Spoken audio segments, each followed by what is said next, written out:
DGFI এর একটা phone call, NSI এর একটা ফোন কল, বা ডিবির একটা ফোন কল, বা একটা মিনিস্টারের একটা ফোন কল এনাফ ছিল। অনেক অনেক আমরা গল্প শুনেছি কিভাবে তারা করেছে।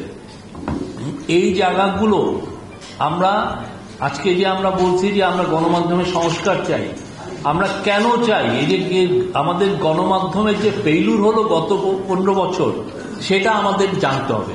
মানে এটা আমরা কেমনে জানবো?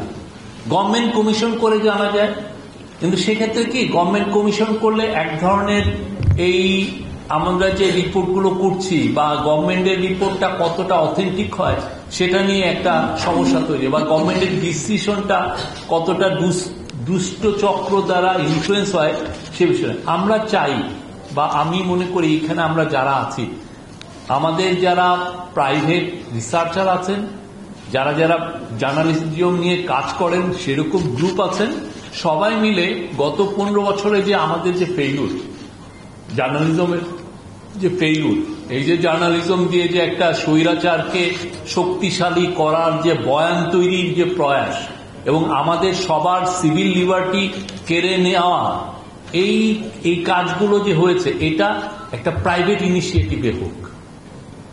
আমি বলছি যে উনি ফ্যাসিবাদী ছিলেন, আমি বলছি যে ওই সময়টা ফ্যাসিবে, কিন্তু এটা আমার তো বক্তৃতা হচ্ছে। আমরা রিয়েল কাজটা চাই। একটা লোক 15 বছর ধরে এডিটোরিয়াল লিখেছে, আমরা জানি উনি ফ্যাসিবাদী ছিলেন, তো আমার কাজটা কি হবে? ওনার কাজটাকে পুরো 15 বছরে ওনার যতগুলো লেখা সবগুলোকে আমি কালেক্ট করি, আমি দেখাই যে ওনার ফেইলুরগুলো কোথায় হয়েছে। আমার তার বিরুদ্ধে হিংসা প্রচার করার দরকার নেই, তার বিরুদ্ধে তাকে আমার গালি দেওয়ারও দরকার নেই। আমি খুব ঠান্ডা মাথায় তার কাজগুলো নিয়ে মানুষের কাছে বলবো যে দেখেন উনি কি কি বয়ান তৈরি করেছেন এবং কত কত ওনার ফেইলুর। বড় বড় ঘটনা ধরেন এবং সেই বড় বড় ঘটনায় এই ফেইলুরগুলো আপনি ম্যাচ করবেন। ওই সময় কি হয়েছে? গুম হয়েছে, তো গুমের ব্যাপারে ওনার বয়ানটা কি ছিল? ওই সময় কি হয়েছে? এক্সট্রা জুডিশিয়াল মার্ডার হয়েছে, তো এক্সট্রা জুডিশিয়াল মার্ডারের ক্ষেত্রে এই সাংবাদিকগুলো কি করেছেন? ওই সময় কি হয়েছে? আইসিটি একটা আমরা সবাই চাই 1971-এ যে ওয়ার ক্রাইম হয়েছে সেটার বিচার হোক, তো আইসিটির নামে যেটা হয়েছে সেটা তো ন্যায় বিচার না, ভয়াবহ রকমের অন্যায় অবিচার। এবং সেটা নিয়ে আমরা বলছি না, সেটা নিয়ে অ্যামনেস্টি বলেছে, হিউম্যান রাইটস ওয়াচ বলেছে, কিন্তু দেখা যাচ্ছে যে বাংলাদেশের অনেক পত্রিকা তখন চিয়ার লিডারের ভূমিকা পালন করছেন। তো আপনি একটা ক্যাঙ্গারু কোর্টকে যখন এম্পাওয়ার করতে যাবেন, তাকে যখন আপনি অনেক বড় করে দেখাবেন বা তার লেজিটিমেসিকে আপনি দাঁড় করাবেন, তখন হয় কি পুরো বাংলাদেশের কোর্ট সিস্টেমটাই কুরুষিত হয়ে যায়। তো ওই জায়গায় আপনার আইসিটিতে আপনার কি ফেইলুরটা ছিল? আপনি তিনটা ইলেকশন হয়েছে, সেই ইলেকশনে ওরা কি বয়ান তৈরি করেছে? মাওলানা সাইদির মৃত্যুর পরে 160 জনকে গুলি করে মারা হয়েছে, ভয়াবহ একটা কিলিং ছিল। আমার মনে আছে আমি 2 দিন ধরে গুনছিলাম, আমি 132টা পর্যন্ত এবং প্রত্যেকটা মৃত্যু আমরা সোর্সিং করেছি পুলিশের থেকে। এমন না যে এটা আমাকে আমার ওই যে লোকাল সাংবাদিক আমাকে বলছে, তা না, আমি পুলিশের থেকে সোর্সিং করে বলছি। তো ওই সময় এত ভয়াবহ কিলিংটা কেন হলো? যে এই যে ঘটনাগুলো ঘটছে, বা এসকে সিনহা দেখেন, একটা দেশের চিফ জাস্টিসকে আপনি কে যাচ্ছে, ডিজিএফআই এর একটা অফিসার যে পিটিএ মেরে তাকে বিদেশে পাঠিয়ে দিচ্ছে। একটা দেশের যদি চিফ জাস্টিসের কোনো যদি মিনিমাম স্বাধীনতা না থাকে, তাহলে বাংলাদেশের কোন কোর্টের কোন জাজের কি স্বাধীনতা আছে? প্লাস আপনি ধরেন ওই সময় কি হয়েছে, বিএনপি বলে যে তাদের 50 থেকে 60 লক্ষ ছেলে মেয়েকে কেস দিয়েছে। কি আপনি চিন্তা করেন কত লোক?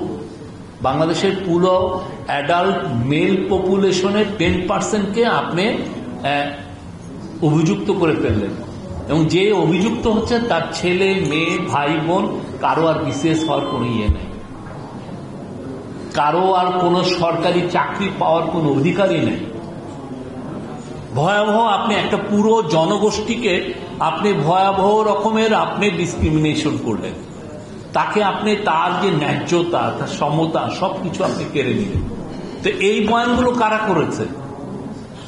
প্রত্যেকটা ঘটনাই তো আসছে, এই বয়ানগুলো তো তৈরি হয়েছে। আমি যদি বলি যে ওনারা ফ্যাসিবাদী ছিলেন, এটা কিন্তু কেউ নিবে না। আমাদের এটা নিয়ে রিসার্চ করতে হবে। আমাদেরকে বের করে প্রতিটা কাকে আমি যাকে বলছি যে উনি ফ্যাসিবাদী তাকে নিয়ে আমি ঘৃণা না ছড়াই, আমি কি করব তাকে নিয়ে আমি রিসার্চ করব, করে দেখাবো যে দেখেন উনি কি বয়ানটা তৈরি করেছেন, কি ভয়াবহ বয়ান, এবং ওই বয়ানের মাধ্যমে আমার আপনার অধিকারগুলো এই স্বৈরাচার কেড়ে নিয়েছিল। আমার তো মনে আছে যে গুম নিয়ে হচ্ছে, গুমের যারা দাঁড়াচ্ছেন ইয়ে নিয়ে কি যেন পোস্টার নিয়ে দাঁড়াচ্ছেন, তাদেরকে নিয়ে হাসাহাসি হয় নাই ফেসবুকে? ওই লোকগুলো কি চলে যাচ্ছে নাকি? বা জঙ্গি যে আমরা অনেকেই জানতাম যে নাটক হচ্ছে, আমাদের মধ্যে কেউ কি এই জঙ্গি যে নাটক হচ্ছে এটা, এই যে জঙ্গির যে এটা নিয়ে কি আমরা সত্যিকার অর্থে আমাদের ফেলুর গুলো কি ছিল? আমাদের ফেলুর ছিল, আমার ফেলুর ছিল, আমাদের সবার ফেল, আমাদের একটা কালেকটিভ ফেলুর ছিল। আমরা এমনই ভয় পেয়েছি যে ও গভর্নমেন্টের বয়ান, র্যাবের বয়ান ছাড়া আমরা এর থেকে বেরিয়ে হতে পারি নাই। কারণ আমাদের একটা অফিসিয়াল বক্তব্য দিতে হবে, তো অফিসিয়াল বক্তব্যের বাইরেও তো অনেক বয়ান ছিল, সেটা কি আমরা সত্যিকার অর্থে চেষ্টা করেছি সেই বয়ানকে আনার জন্য?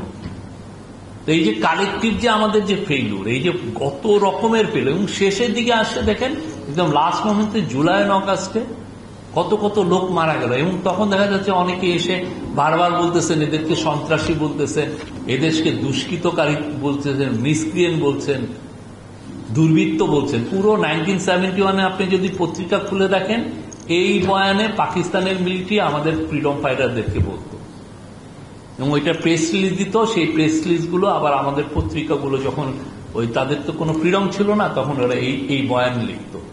ওই অনেক লোক তো এরা আছেন। তো আমাদের এদের কি করতে হবে? আমাদের করতে হবে যে তার এভিডেন্সটা আমরা নেই। যারা যারা এই কাজ করেছেন এভিডেন্স নিয়ে আপনি বই করে ফেলেন যে না ইনার নামে এই আছে। আবারও বলছি, কারো নামে কোনো ঘৃণা আমরা যেন না ছড়াই। আমি জাস্ট আমার কাছে এভিডেন্স হবে, দেখেন উনি এই কাজটা করেছেন। আপনি যতক্ষণ খালি বলবেন ফ্যাসিবাদী ফ্যাসিবাদী, এটা একটা ছেলে খেলা, একটা বাজে ওয়ার্ড হয়ে যাবে, এটা কোনো ফালতু ওয়ার্ড হয়ে যাবে। কিন্তু এর পিছনের যে কাজের যে কাজটা আমাদের করতে হবে, কাজটা হচ্ছে আমরা ভালো রিসার্চ করে কারা কারা ইনভলভ ছিল, কারা কারা এই বয়ানগুলো তৈরি করছে, কারা কারা আমার অধিকার, আমি কেন এদের মুখ উন্মোচন করতে চাই, আমার তাকে পানিশমেন্ট দেওয়া আমার উদ্দেশ্য না। আমার উদ্দেশ্য হলো সে আমার সিভিল লিবার্টিস, আমার যে ফ্রিডমটা সে কেড়ে নিয়েছিল, এটা একটা ভয়াবহ অন্যায়। এবং সে এমন ভাবে বয়ান করেছে তাতে ওই গভর্নমেন্ট মনে করেছে যে আমাকে খুন করাটা তার জন্য জায়েজ। সে খুন করার বয়ানও অনেক সময় তৈরি করে ফেলেছে। আমার মনে আছে একটা পত্রিকা লিখছে হেফাজতের, ওরা যখন হচ্ছে তখন লিখছে যে এটা অ্যানশিয়েন্ট এনিম্যালের সাথে তুলনা করছে হেফাজতের এদেরকে। আপনি এটা করতে পারেন? মানে অ্যানিমেলকে তো মারা যায়, ঠিক না? মানে আপনি ওই আপনি বয়ানটা তৈরি করতে চাচ্ছেন? তো এগুলো তো রিসার্চের বিষয়। আর সবচেয়ে জার্নালিজম একটা খুব ভালো জিনিস হচ্ছে এই বিষয়গুলো আছে, পত্রিকাগুলো আছে, আপনি পত্রিকাগুলো রিসার্চের মাধ্যমে করতে পারবেন। এবং ওইটা আমাদের এই জন্য জানা উচিত, এই জন্য রিসার্চ করা উচিত কি হয়েছে সেটা না, যাতে আমরা ফিউচারে আর একটা ফ্যাসিবাদী সিস্টেম না তৈরি হয়। আমরা যেন আগেই সবাই সতর্ক হয়ে যাই, বা আমি যখন শব্দ চয়ন করছি, বা আমি যখন লেখালেখি করছি, বা আমি অ্যাজ এ গভর্নমেন্টের অফিসিয়াল হিসাবে আপনার সাথে যখন ইন্টারাকশন করছি, আমি যেন ওরা যেই ভুলগুলো করেছে, ওরা যে ভয়াবহ অন্যায়গুলো করেছে, আমি যেন সেটা রিপিট না করি। বাংলাদেশে যাতে ফ্যাসিবাদের বীজ আবার যাতে রোপণ না হয়, সেই জন্যই তো আমাদের এই কথাগুলো। এর বাইরে আমি অনেকগুলো, আমার মনে হয় যে বেশ কিছু বিষয় আমাদের দেখতে হবে। আমাদের এই যে সংস্কার ভাবনা আসলো, তার মধ্যে আমি মনে করি যে আমাদের এই ইয়েতে থাকতে হবে যে আমাদের যারা ইন্টেলিজেন্স এজেন্সি, আমরা দেখেছি গত 15 বছরে আমাদের সংবাদপত্রের মুখ কেড়ে নেওয়ার, মুখ বন্ধ করে দেওয়ার মূল উপাদানগুলোর মধ্যে ছিল ইন্টেলিজেন্স এজেন্ট যারা কাজ করেছে। ডিজিএফআই এর একটা ফোন আসলে আপনি নিউজটা নামিয়ে ফেলেছেন, ডিজিএফআই এর একটা ফোন আসলে একটা ছেলের চাকরি চলে গেছে, ঠিক না? তো আমাদের এই যে ইন্টেলিজেন্স এজেন্সি বলেন, সিকিউরিটি এজেন্সি বলেন, এদেরকে যাতে এরা যেন ভবিষ্যতে আর কোনোদিন সরাসরি ইন্টারভেন না করতে পারে, সেটা আমাদের মেকানিজম বের করতে হবে। ওদেরকেই বলতে হবে যে তুমি যদি এদের সাথে ইন্টারাকশন, তোমাদের একটা ওই রকমের একটা এজেন্সি করে দিবা যেটা তোমাদের মিডিয়া হ্যান্ডলিং করবে, বাইরে কিছু করবে না। ওদের মিডিয়া অফিসে এটা একটা প্রপার মিডিয়া অফিস। যদি আপনার এই রিপোর্টের ব্যাপারে সমস্যা মনে হয়, আপনি আমাকে রিজনের মাধ্যমে জানান যে আপনার রিপোর্টটা ভুল, আমি তখন আউল টেক কারেক্ট মেজার। তো আপনি জোর ইনফ্লুয়েন্স করে বলবেন না যে না এই রিপোর্টটা উঠাতে হবে, এটা এই রিপোর্ট চলবে না, এটা বলা যাবে না। আমার যদি রিপোর্ট অথেন্টিক থাকে আমি সেখানে স্ট্যান্ড করব। এবং এগুলো ঘটনা ঘটলে যাতে আমরা সবাই কালেকটিভলি একসাথে দাঁড়ায় বলি যে না আমরা এটা নিব না, এই প্রেশার আমরা নিব না, আদারওয়াইজ আমি জার্নালিজমই করব না। এটা যাতে এই গভর্নমেন্টের সময় এই আওয়াজটা সবাই মিলে তুলবেন। কোন ইন্টেলিজেন্স এজেন্সি, কোন এনএসআই, ডিজিএফআই যেই হোক না কেন, সেই জন্য আপনার বয়ানটাকে না, আপনাকে মানে আমাদের জার্নালিজমের জন্য ইন্টারভেন না করতে পারে। আপনি মিথ্যা নিউজ করলে অবশ্যই সে তার পিআরওর মাধ্যমে আপনাকে একটা পাঠাতে পারে যে দেখেন রিজয়েন্ডার পাঠাতে পারে, এটা এনি গভর্নমেন্ট এজেন্সি পারে, এটাই স্ট্যান্ডার্ড প্র্যাকটিস বাইরেতেও। কিন্তু তাই বলে আপনাকে ফায়ার করা, আপনার নিউজটাকে নামিয়ে ফেলা, যে ভালো নিউজকে, এটা তো এগুলো যাতে না হয় সেটার জন্য আমাদের নিজেদের একটা মেকানিজম তৈরি করতে হবে।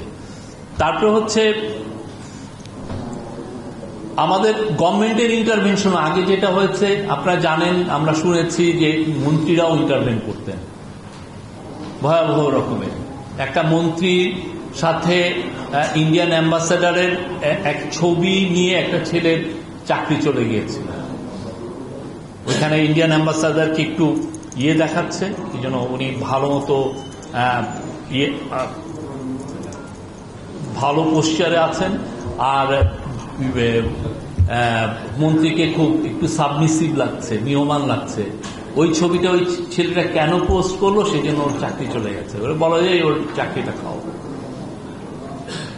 বা মন্ত্রী বলছেন এই আপনার ওইখানে যিনি চিফ এক্সিকিউটিভ আছেন বা চিফ নিউজ এডিটর আছেন সে বিএনপির লোক, ওর চাকরিটা চলে যেতে হবে। আমি এটাও শুনেছি। এইটাও এই ধরনের ইন্টারভেনশন থেকেও আমাদেরকে বেরোতে হবে না। আমরা আমাদের সময় আমরা বলছি যে আমরা কোনো ইন্টারভেনশন করছি না, আমরা আমাদের সমস্ত স্টেটের অর্গানরে বলছি যে আপনাদের ইন্টারভেনশন করছি না, বাট এটা যে আবার রিপিটেড হবে না। আমাদের সত্যিকার অর্থে যতটা না লিগাল ওয়েতে জার্নালিজমকে কন্ট্রোল করা হতো, তার চেয়ে অনেক বেশি আরবিট্রারি ভাবে এটা পার্সন টু একটা লোক, সে অনেক বড় ক্ষমতাবান হয়ে গেল, উনি নিজে তখন ইন্টারভেন করতেন। বা এজেন্সিগুলো এক ধরনের ভাবতো যে আমার আটকানোর কি আছে, আমি এটা এই সমস্ত নিউজ আমি নিয়ন্ত্রণ করব। বা তাকে সুপার পাওয়ারটা এম্পাওয়ার করে দেওয়া হতো যে তুমি যা ইচ্ছা করতে পারবা। তো সেই জায়গাগুলো আসলে আমাদের মানে কমিশনে অনেক ভালো ভালো রিপোর্ট আসবে, বাট এই দুইটা জায়গা ছিল হলো ইন্টারভেনশনের জায়গা। এই জায়গাগুলো আমরা দেখতে হবে যে এমন কোন মেকানিজম আমাদের দরকার যার জন্য ভবিষ্যতে এই কাজগুলো যেন রিপিটেড না হয়, খুবই ইম্পর্টেন্ট। তারপরে তো আমরা চাই না কোনো ধরনের কোনো রিপ্রেসিভ ল থাকুক, যে লটা আমার কণ্ঠকে বন্ধ করে দেয়।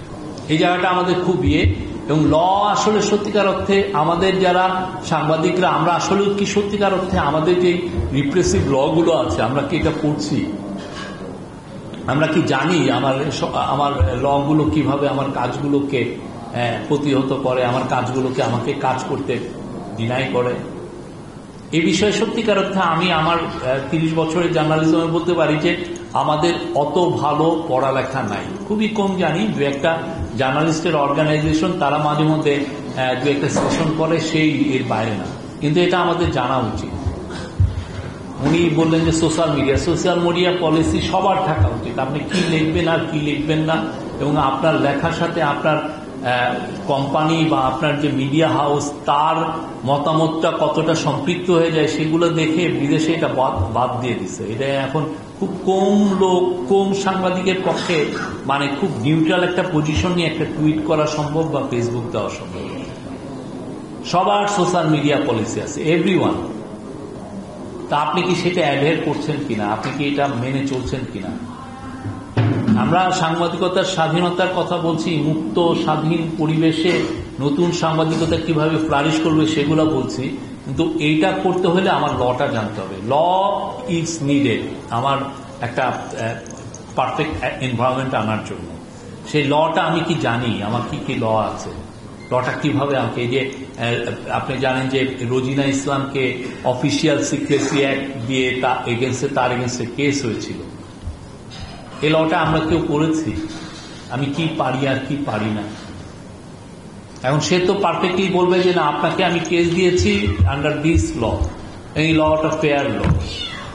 আপনাকে তো বলতে হবে যে না, এই লটা রিপ্রেসিভ।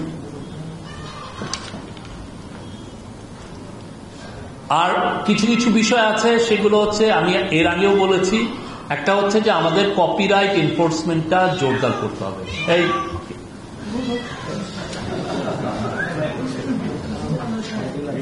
আমাদের কপিরাইট এনফোর্সমেন্টটা খুব জরুরি।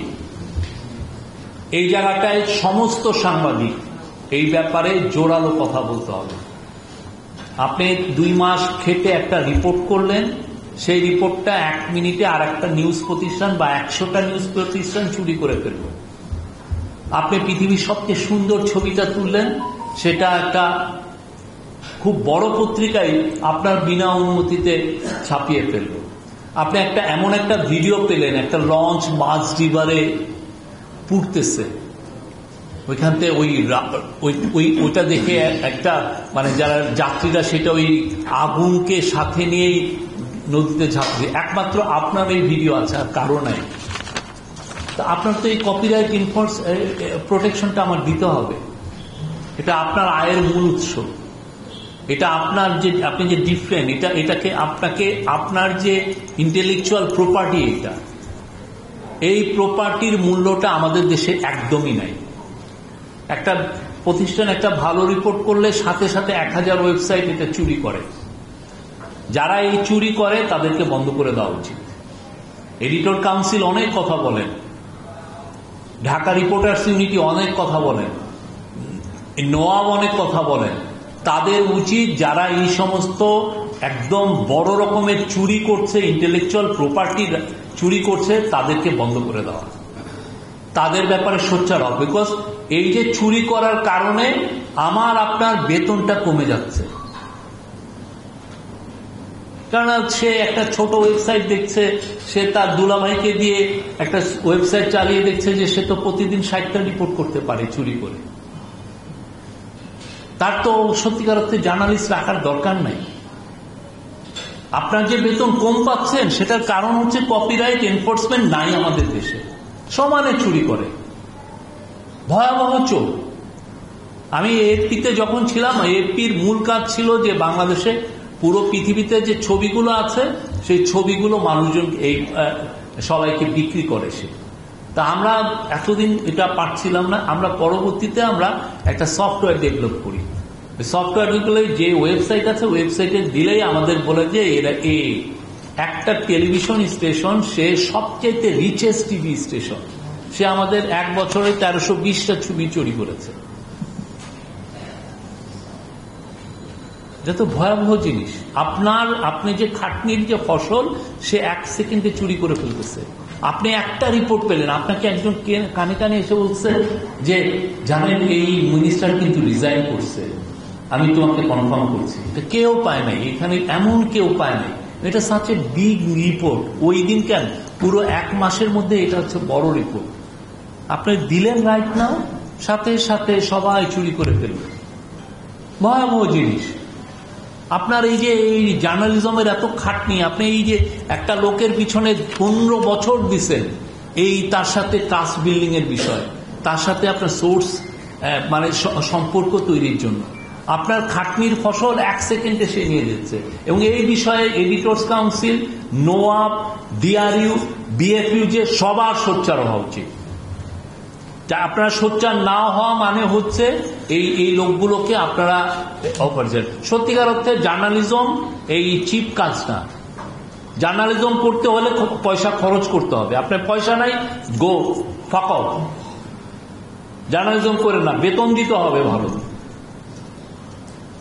জার্নালিস্ট এত ইয়ে না তো। আপনি বছরের পর বছর বড় বড় টিভি স্টেশন বিদেশে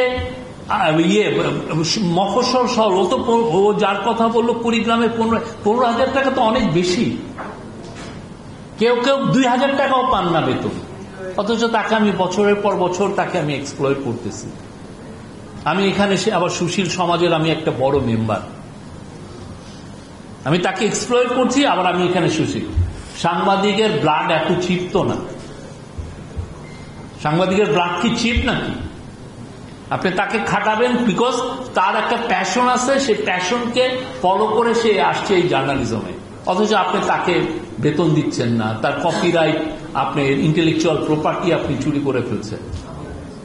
এই জিনিসগুলো আমাদের সত্যিকার অর্থে যারা জার্নালিজম নিয়ে কাজ করেন এটা নিয়ে আমাদের সত্যিকার অর্থে চিপ কোনো ওয়েবসাইট থাকবে না।